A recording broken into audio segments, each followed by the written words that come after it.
साथियों नमस्कार, मैं रमेश कुमार और आप देख रहे हैं निष्पक्ष आवाज यूट्यूब चैनल का एक कार्यक्रम।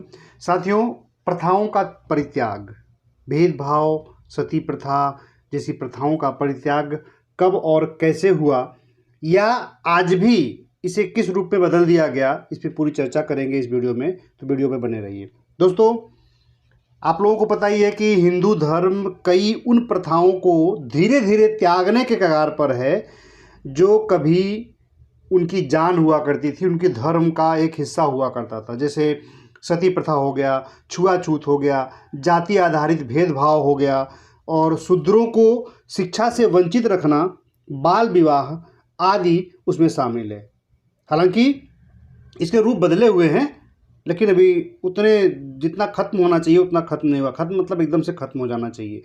इसी तरह से जो चीज़ें पहले निषिद्ध थी, जिस पर पहले रोक थी, जैसे शूद्रों का सार्वजनिक कुआं आदि का प्रयोग करना, देव मंदिरों में प्रवेश करना, विधवा का पुनर्विवाह, स्त्री शिक्षा आदि आदि जो चीज़ें थीं उस पर पूरी तरह से रोक थी। लेकिन संविधान के आने के बाद ये सब चीज़ें धीरे धीरे खत्म हो चुकी हैं।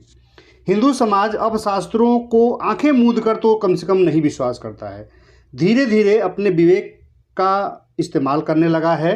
अंधश्रद्धा का स्थान बुद्धिवाद और वैज्ञानिक चिंतन लेने लगा है और उसमें आत्मचेतना का भाव दृष्टिगोचर होना शुरू हो गया है।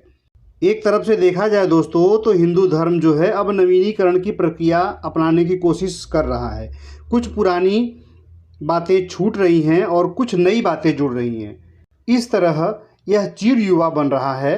कायाकल्प की यह प्रक्रिया बहुत धीमी है। इसे कुमार्ग की ओर ले जाने के भी कई शिविरों से प्रयास किए जा रहे हैं, कई वीडियोज़ के माध्यम से प्रयास किए जा रहे हैं, कई जनचेतना के माध्यम से किए जा रहे हैं, लेकिन फिर भी परिवर्तन इतना स्लो हो रहा है कि एक चिंता का विषय है। कुछ वर्ग अपने को हिंदू मानने के लिए तैयार नहीं हैं। वे इस बाड़े के बाहर आज जा चुके हैं।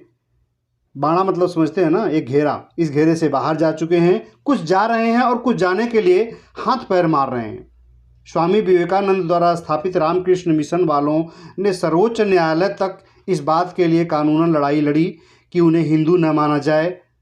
यह अलग बात है कि वे इसमें सफल नहीं हुए, परंतु इससे उनकी इस से बाहर निकलने की जो इच्छा है वो धीरे धीरे खत्म नहीं हुई है, उल्टा वो बढ़ती गई है कि हम इससे बाहर निकल जाएं, क्योंकि इसमें ये अपने आप को घुटन महसूस करते हैं। कुछ हिंदू धर्म परिवर्तन करके इस्लाम, ईसाई आदि में को अपना रहे हैं। इसमें जाति पाति की भेदभाव व्यवस्था की पूर्ण भूमिका का नज़रअंदाज नहीं किया जा सकता। यानी वहाँ भी भर भर के ये सब चीज़ें हैं, लेकिन कुछ लोग जिनको पता नहीं है या वहाँ लाभ के लालच में भागे रहे हैं, वो भी एक मूर्खता के दलदल में भाग रहे हैं। कुछ दलित हिंदुओं ने गाय के मुकाबले भैंस को खड़ा किया है और कुछ अपने विरोध के स्वर को मुखरित किया गया है। आतंकवाद का दैत्य देश के विभिन्न इलाकों में दंदना रहा है और उनका लक्ष्य मुख्यतः हिंदू धर्म व हिंदू समाज ही है, क्योंकि यहाँ पर जो भेदभाव था वो कम नहीं हुआ, उल्टा बढ़ा है। दोस्तों, अगर देखा जाए तो बहुत सी नकारात्मक चुनौतियाँ हम लोगों के सामने हैं जिससे हमें लड़ना है, जिससे हमें लड़ने के लिए अपने आप को तैयार करना है।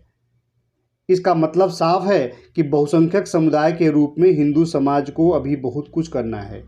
अगर आप हिंदू समाज में रहना चाहते हैं और हिंदू समाज को स्थापित रहने देना चाहते हैं तो आपको इसके अंदर फैली हुई बुराइयों से तो लड़ना ही पड़ेगा। नहीं लड़ेंगे तो ये खत्म हो जाएगा एक दिन। जो लोग हिंदू धर्म को पीछे की ओर मोड़ना चाहते हैं और इसे पुरातन पंथी बनाए रखने में ही अपना हित देखते हैं, वे अपने क्षुद्र स्वार्थों के लिए इस विराट राष्ट्रीय समाज से धोखा कर रहे हैं।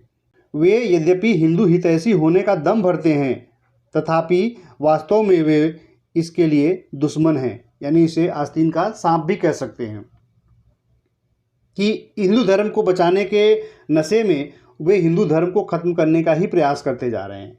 उन्हें पता नहीं है, कुछ ऐसे चैनल्स जो आज सोशल मीडिया के माध्यम से चल रहे हैं, आपने देखा होगा कई ऐसे चैनल्स हैं जो हिंदू के नाम पर कट्टरता फैला रहे हैं, लेकिन खुद जो है उसके अंदर फैली गंदगियों को बढ़ावा दे रहे हैं।